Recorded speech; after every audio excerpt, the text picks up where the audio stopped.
कविता अपने माता पिता की बहुत लाडली थी। 3 बड़े भाइयों की बहन थी। कोई भी चीज मांगने पर उसी वक्त सामने हाजिर हो जाती। पूरे घर में रौब था उसका।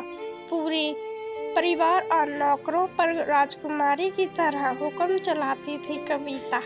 स्कूल में भी पूरा रौब था उसका।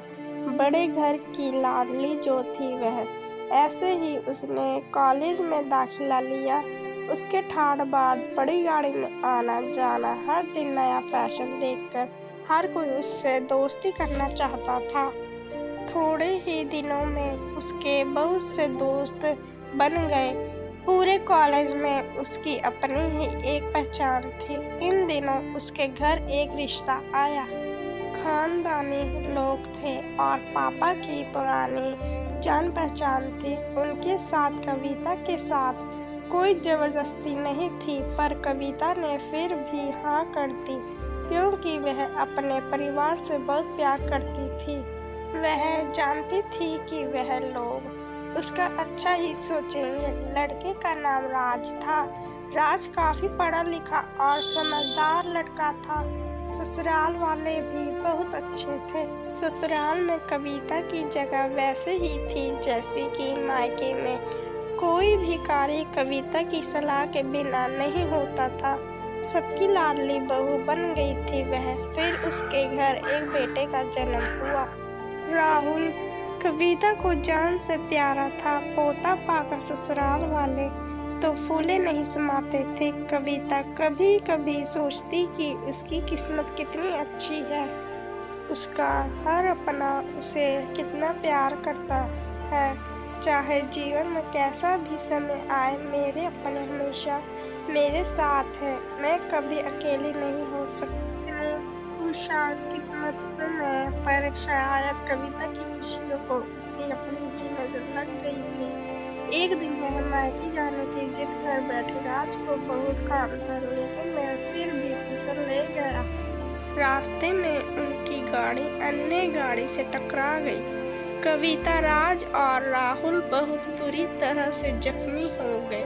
काफी दिनों के इलाज के बाद राज और राहुल तो ठीक हो गए, लेकिन कविता पूरी तरह ठीक ना हो सकी। सर पर चोट लगने के कारण वह अपनी आंखों की रोशनी खो बैठी। अब कविता की किस्मत जैसी उल्टे पांव चलने लगी। मायके वाले कुछ दिनों तक उसे मिलने आते रहे। फिर कभी कभार फोन ही करके पूछ लेते कि अब कैसी हो। धीरे धीरे ये सिलसिला भी कम हो गया। ससुराल वालों की सहानुभूति भी कम होने लगी। घर में किसी को पास बैठने के लिए कहती तो जवाब मिलता, बहुत काम है, अब तुम भी हाथ नहीं बटा सकती। राज भी चिड़चिड़ा हो गया था। बस राहुल ही था उसके साथ, जिसके साथ हंसते खेलते उसका वक्त गुजरता। एक दिन कविता के हाथ से कुछ सामान गिर गया, जिसकी वजह से राहुल को हल्की सी चोट लग गई। कविता के सास ससुर ने राहुल को उससे अलग कर दिया कि कहीं उसके ना देखने की वजह से बच्चे का कोई नुकसान ना हो जाए। कविता अंदर से टूट चुकी थी। एक दिन उसने सबके सामने मायके जाने की इच्छा रखी तो राज उसे तुरंत मायके छोड़ आया, जैसे कि वह भी यही। लेकिन राहुल को उसके साथ नहीं भेजा गया। कविता कभी राहुल से दूर नहीं रहती, पर अपनी कमी के कारण उसने ज्यादा बहस नहीं की। कविता को लगा कि वह 3-4 दिन वहाँ रहेगी तो थोड़ा हवा पानी बदल जाएगा, क्योंकि वह कितने दिनों से कहीं भी बाहर नहीं गई थी। घर वाले भी इतने दिनों बाद उसे देखकर कितने खुश होंगे। कविता के घर पहुँचने पर सब लोग बहुत खुश हुए। खाने में सब कुछ कविता की पसंद का ही बना था। उसने अपनी मम्मी पापा और भाई भाइयों से दिल खोल कर बातें की। उनके छोटे छोटे बच्चे भी बुआ के साथ मिल गए थे। रात को सोने के वक्त जब वह कपड़े बदलने लगी तो उसे पता चला कि उसका बैग तो बहुत भरा हुआ था। वह सब कुछ समझ गई।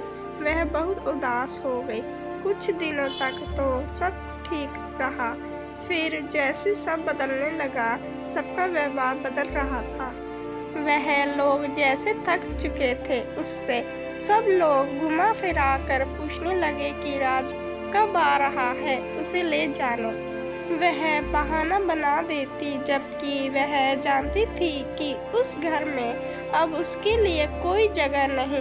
कविता से चलते वक्त कुछ ना कुछ नुकसान हो जाता, थोड़ी बहुत टोका टाकी उसे सुनाई देती, वह टाल देती।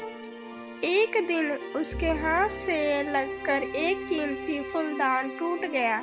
छोटी भाभी ने बहुत हंगामा मचाया। कविता के माता पिता रोज रोज के झमेलों से तंग आ गए थे। उन्होंने राज को खुद से फोन कर दिया। राज कविता को अपने घर ले गया।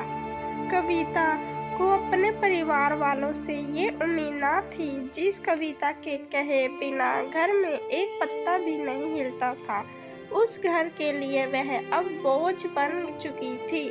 राज के साथ ससुराल आते वक्त वह बहुत खुश थी, क्योंकि वह अपने घर जा रही थी, अपने जिगर के टुकड़े राहुल के पास।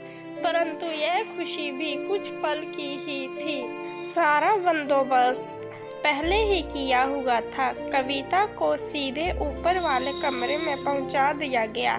राहुल से दूर रहने की सख्त चेतावनी दी गई।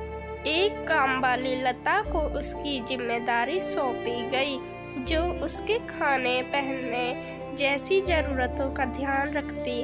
कविता ज्यादातर चुप ही रहती। कभी कभी काम वाली लता से थोड़ा बतिया लेती। उसके जरिए राहुल का पता चल जाता। सबकी लाडली बेटी और बहू सबके लिए लाडली से बोझ बन चुकी थी।